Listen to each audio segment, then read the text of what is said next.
Hello and thanks for joining us from our studios in Israel. I'm Natasha Kirchak here with ILTV's Morning Briefing.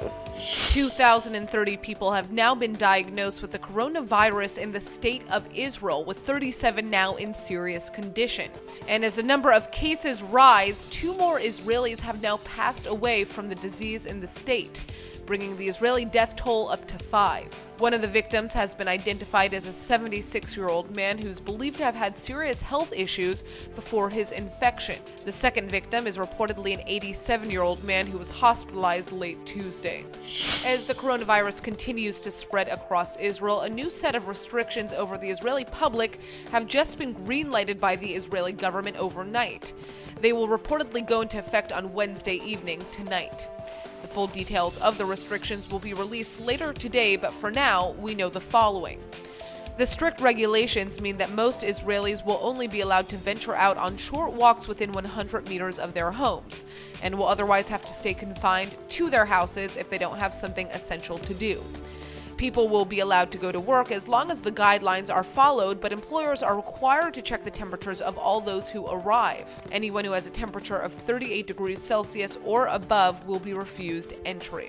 All businesses and shops will also be shuttered unless they sell food, optical products, hygiene products, electrical appliances, telecommunications, or medical accessories. Essential services will remain open, including supermarkets, pharmacies, gas stations, and banks, but stores must mark a 2-meter distance between people at checkout lines and make sure that there are no more than 4 people waiting on a line at the same time.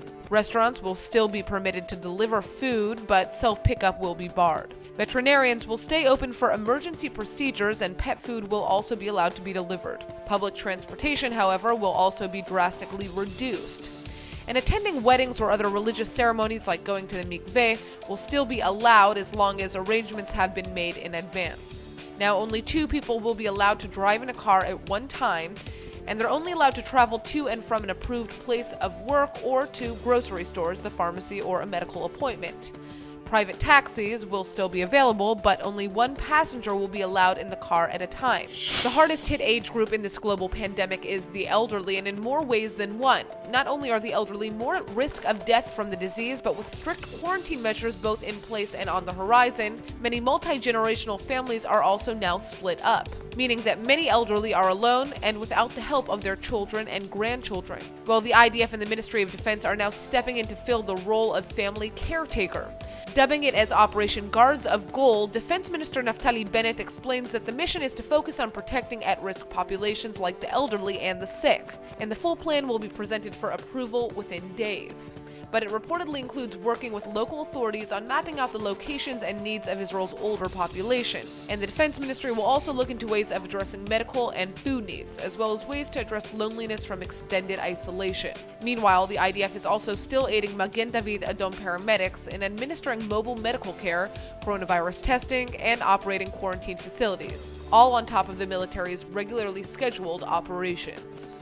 In a shocking turn of events, Likud member and Knesset Speaker Edelstein is quitting, and the news comes just hours ahead of his court-ordered deadline to vote on his potential replacement. The High Court of Justice was compelling Edelstein to hold Knesset sessions after he had originally suspended Knesset proceedings under the guise of concerns for public health. But Edelstein now explains that the court's undermining of democracy's foundations is just too much, and so he's decided instead to resign, which perhaps ironically may postpone the vote for a new speaker until next week. Critics, however, including the Movement for Quality Government, the Blue and White Party, and the Knesset's legal advisors, say there's no reason not to hold the vote today as scheduled, and they're petitioning in order to do so. Now, in the meantime, with respect to forming a coalition, Prime Minister Netanyahu and rival Benny Gantz of the Blue and White Party have both expressed openness to meeting and forming a unity. What this unity government might look like is still unclear, though, as is whether or not the two sides are serious to begin with.